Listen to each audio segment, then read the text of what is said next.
Support comes from Mosby Building Arts, on a mission to create remodeling experiences worthy of 5-star online reviews.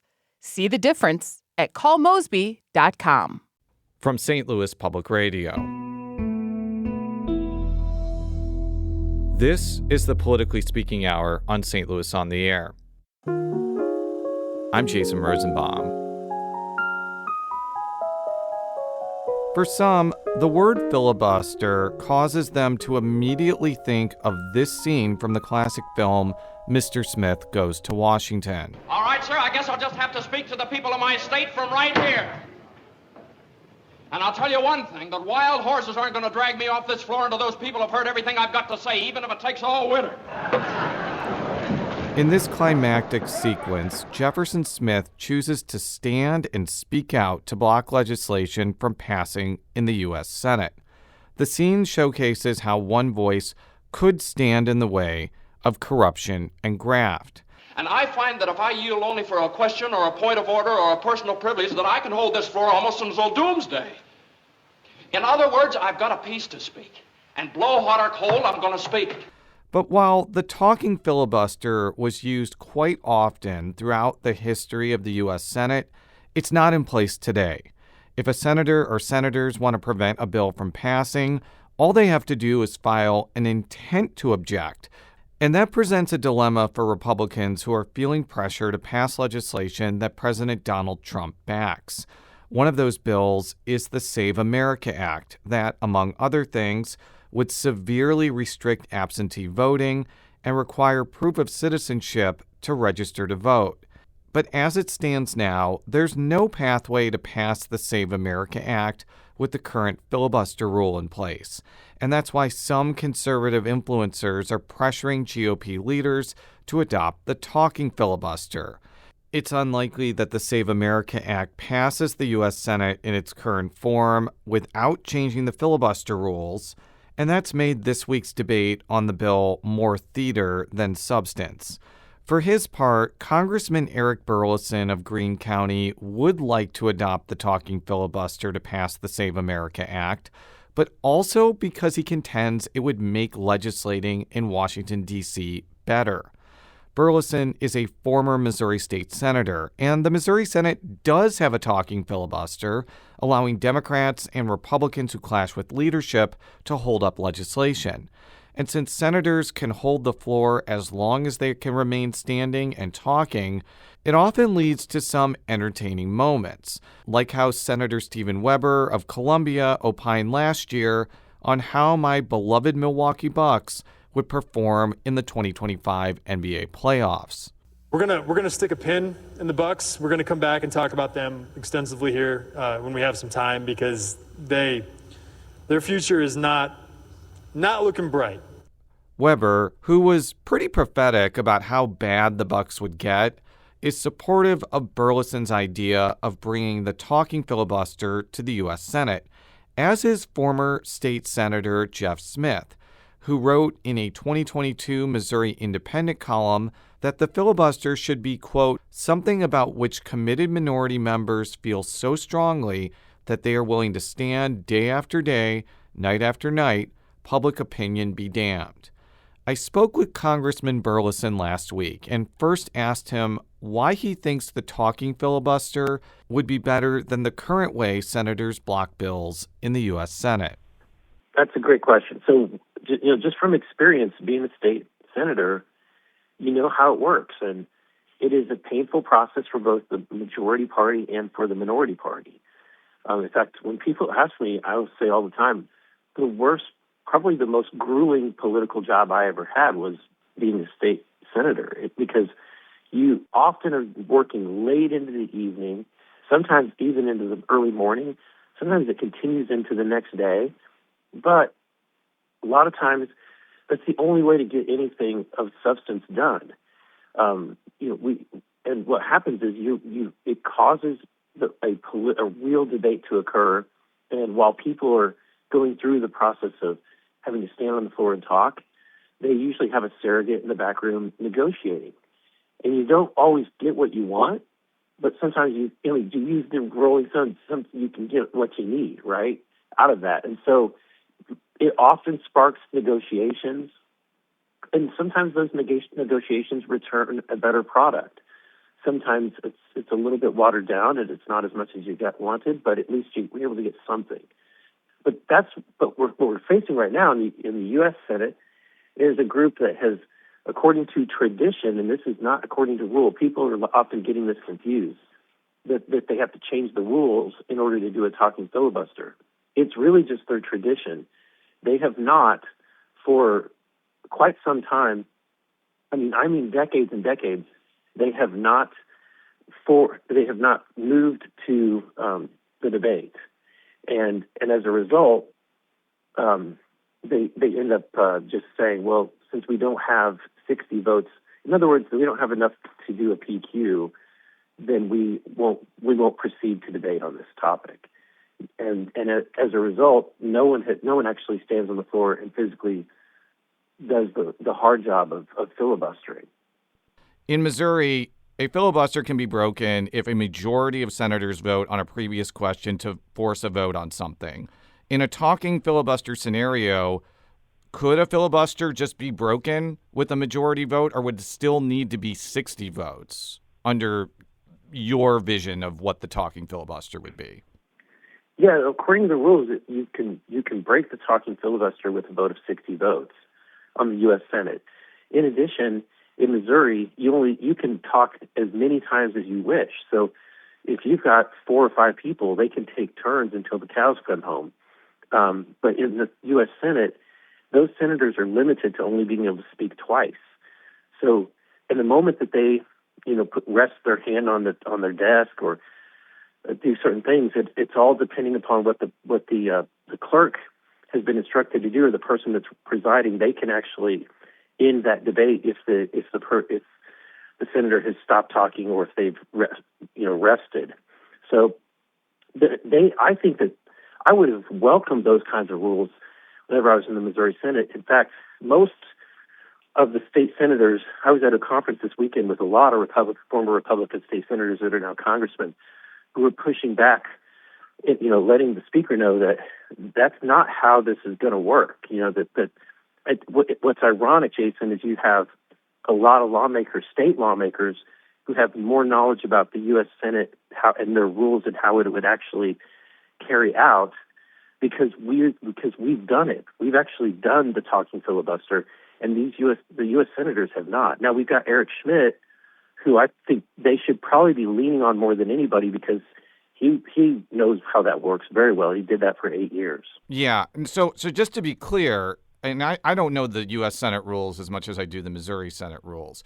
You can't do what happens in Missouri where one person is talking to another senator and that person is like, well, I'm going to go now, Senator. You can now talk for 2 to 4 hours. Like, you can't do that in the U.S. Senate, because I could just imagine if you could do that, and there's 47 Democrats, and granted some of them are very elderly and probably can't talk for very long, you could probably hold the floor for weeks, if not months, based off that, especially if you get 2 turns to speak. Can you clarify that point? I understand that might seem like minutia, but I think it's actually pretty important if we're going to be talking about how this is actually going to play out. It is, and I don't know about if they have the ability. On the federal level, they call it a colloquy, where you're talking to another person, you're not just talking on your own. I'm not sure if that's the case, but I think that it really doesn't matter, because the person holding the floor only gets 2 swipes or bites at the apple. In Missouri, you get an unlimited number of times. So I do think it is different, and they've got. The minority doesn't have as much power as the minority does in the Missouri Senate, is my point. And I also think what'll be good is that you have a topic that people are kind of hiding from, and that will suddenly be in the spotlight. So and that will be in the spotlight for both Republicans and the Democrats. The topic that they're debating is a righteous cause, and it polls at like 75 or 80%. And so when you see a senator, I think that there's a lot of Democrat senators that are not going to want to put their neck on the line on this and go out and filibuster. because it's such a popular topic. You're also going to have, those Republicans who are hesitant to actually be there for roll call because of the physical torture that it is. They're going to, all the spotlight is going to be on, let's say, for example, Murkowski and Collins don't show up for a roll call. Their base or their voters are going to be able to ask the question, why are you not doing your job? You're not showing up for a roll call. Just at least be there. I think the dynamic is something that is at least something that could potentially get something done or break in the logjam as opposed to getting nothing, which is what we're getting right now. Okay, one more process question. So when you say that under this scenario, a senator could only speak twice, are you saying that if we're talking about the SAVE Act here, that's what you were referring to, are you saying that the Save America Act. Yeah. Are you saying that every Democratic senator could potentially speak twice on that bill indefinitely? Because again, if that's the case, they could hold the floor for weeks, if not months, if they really were serious about blocking this. And that would mean no nominations, no passage of uncontroversial legislation. Maybe you have a scenario like in Missouri where they temporarily shelve it and then try to go back to it. But can you clarify that point? Because if it's every Democratic senator gets to speak twice, they could hold the floor for a really long time if they really wanted to. Right. Well, first, as you know, in Missouri, often there's only, while you may have 20 Republicans, if the Republicans are filibustering something, you don't have all 20 stepping up to the plate to filibuster. You'll have a fraction of that. And I think that would be the case on this issue, particularly because it's a very popular topic. And when the public is watching their member have to stand on the floor and just even talk about this, I think that this is a losing issue for them. The other thing I think is that at the end of the day, it is a painful process.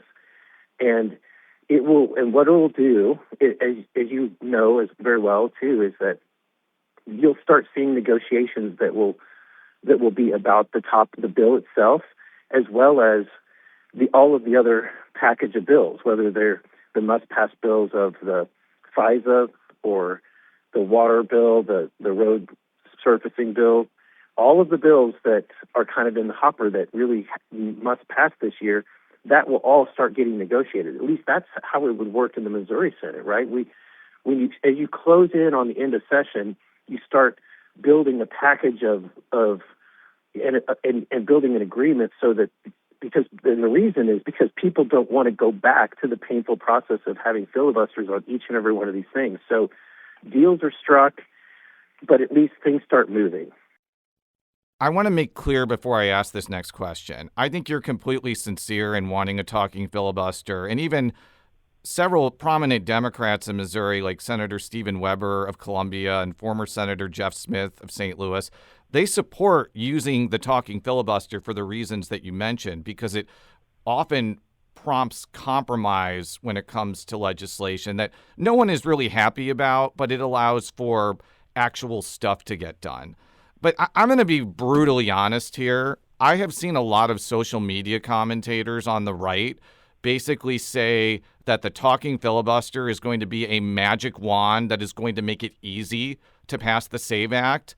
And as we've kind of discussed, I think that's the farthest thing from the truth. I think it would make it easier, obviously, than the current system, but it will be an extremely painful process that could have collateral damage to it. So I know you might be hesitant to criticize people of your own ideological stripe, but would it be fair to say that if there is a talking filibuster, you will not necessarily see the SAVE Act passed exactly in this form super easily? That's exactly my point. That's exactly the point I'm making, is that right now we're confronted with getting nothing. And what I think will happen, and I was in a conversation with at a strategy session with Senate staffers and senators in the room, and I bluntly said to them, everyone is wrong about what is going to happen because no one has actually gone through these motions in decades. And I said, and I explained to them what will actually happen is that the majority and the minority will quickly want to find an exit ramp. I mean, the moment you start a filibuster, it's so much more painful, especially as the hours drag on, and everyone's going to be looking for the exit ramp. And in order to do that, the minority, the Democrats, they're going to be wanting a win, and you'll have to find a win to give them, right? But at least something is going to pass. Yeah, not to interrupt, but like an example of this would be like, I know there's part of the SAVE Act that says you have to have prove your citizenship with a passport or birth certificate. Maybe the compromise is, and I'm not saying that this will happen, you give everybody in America a free passport, and that's the way you show your citizenship. But that's an example of them coming to the table to compromise. Continue. That's exactly right, Jason. That's exactly what will happen is that you'll have, and honestly, a lot of the times it may make the bill a little bit better. If everyone's trying to make the process better, sometimes you'll get a win-win situation. Sometimes you may have to water down the bill, but at least you'll be able to get something done. And that's what, whenever I said that to these Senate staffers and these senators in a room, they actually started buzzing about it and saying, Burlison's probably right. This is not a dynamic that we can kind of physical toll that this is going to, and the kind of compromise is probably going to force. That was Congressman Eric Burlison, a Republican from Greene County who backs bringing the talking filibuster back to the U.S. Senate. As of now, the Save America Act is still in the hands of senators, and the talking filibuster is unlikely to be incorporated in order to pass it.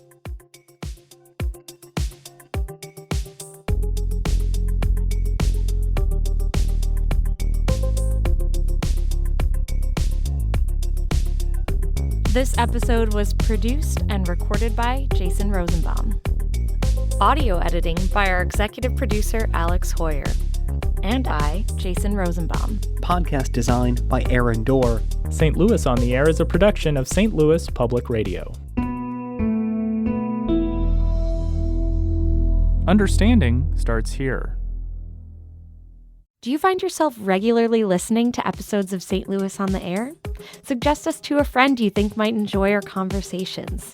And leave us a review and rating on Apple Podcasts on the App Store. It's the simplest way to help people discover our show. Thanks. St. Louis Public Radio is a member-supported service of the University of Missouri St. Louis.